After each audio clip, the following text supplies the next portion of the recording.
1111 দিন জেলের মধ্যে রাখা হলো। এখন মনে হয় মামুনুল হক আর আগের মতো কোরআনের পক্ষে হুঙ্কার গর্জন দিবে না। এখন মনে হয় নত হয়ে থাকবে, বিড়ালের মতো থাকবে।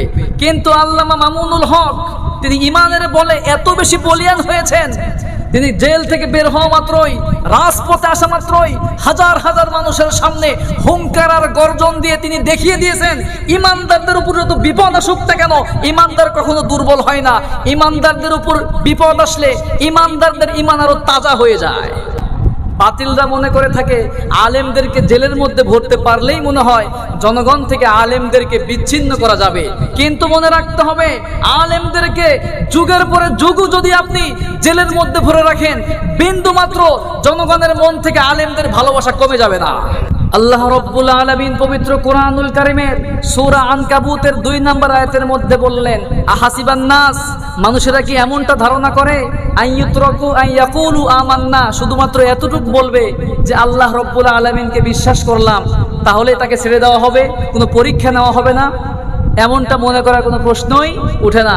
আপনি যদি আল্লাহর সন্তুষ্টি অর্জন করতে চান, জান্নাত যদি আপনি হাসিল করতে চান, অবশ্যই আপনাকে ঈমানি পরীক্ষা দেওয়া লাগবে। যুগে যুগে আল্লাহর নবী এবং রাসূলগণ ঈমানি পরীক্ষা দিয়েছেন।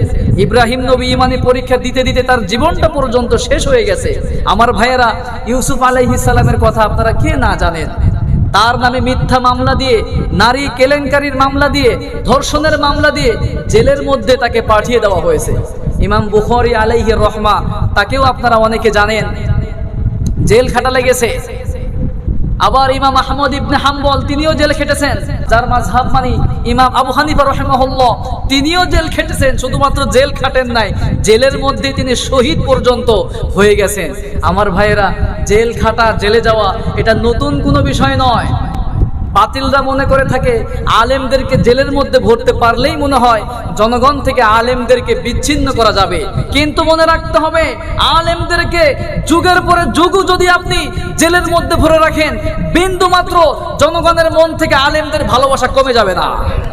জনগণ থেকে আপনি বিচ্ছিন্ন করতে পারবেন না, কারণ এই ভালোবাসা আল্লাহ প্রদত্ত ভালোবাসা, এটাই প্রমাণ হয়ে গেছে। গতকালকে যখনই শোনা গেছে শাইখুল হাদিস ইবনে শাইখুল হাদিস আল্লামা মামুনুল হক হাফিজাহুল্লাহ তিনি মুক্তি পাবেন, এই কথা শোনা মাত্রই কোনো ঘোষণা দেওয়া লাগে নাই, কোনো পেপার পত্রিকায় বলে দেওয়া লাগে নাই, কোনো নিউজ করা লাগে নাই। হাজার হাজার জনগণ আল্লামা মামুনুল হক হাফিজাহুল্লাহকে এক পলক, এক নজর দেখার জন্যে কাশিমপুর কারাগারের সামনে জড়ো হয়ে গেছে। সেই ভরা রৌদ্র দুপুরবেলা থেকে রাত 10টা 11টা বেজে যায়, এরপরেও না খেয়ে শুধুমাত্র আলেমকে একটি পলক দেখার জন্যে পাগল পারা হয়ে গিয়েছে এই দেশের হাজারো মানুষ। আমার ভাইয়েরা, আজ সকালবেলা যখন আল্লামা মামুনুল হক হাফিজাহুল্লাহকে মুক্তি দেওয়া হলো, বাতিলরা মনে করেছিল দীর্ঘ 1111 দিন জেলের মধ্যে রাখা হলো।